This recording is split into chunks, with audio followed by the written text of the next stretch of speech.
ஒன்றிய அமைச்சரின் நீண்ட நெடுநேர பேச்சு காரணமாக ஓட்டம் பிடித்த பாஜக நிர்வாகிகள்.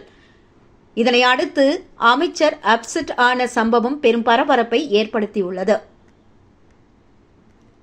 புதுச்சேரி மாநில பாஜக செயல் வீரர்கள் கூட்டம் நேற்று சுகன்யா கன்வென்ஷன் சென்டரில் நடைபெற்றதில் ஒன்றிய அமைச்சர் பிரகலாத் ஜோஷி கலந்து கொண்டு ஆங்கிலத்தில் சிறப்புரையாற்றினார். அவரது பேச்சை அசோக் பாபு எம்எல்ஏ தமிழில் மொழிபெயர்த்தார். மேலும் கூட்டத்தில் பங்கேற்ற நிர்வாகிகளுக்கு இரவு உணவு ஏற்பாடு செய்யப்பட்டிருந்தது. இருப்பினும் ஒன்றிய அமைச்சரின் பேச்சு மோடியின் சாதனைகள் குறித்து மட்டுமே 55 நிமிடங்கள் ஜவ்வு போல் நீடித்தது.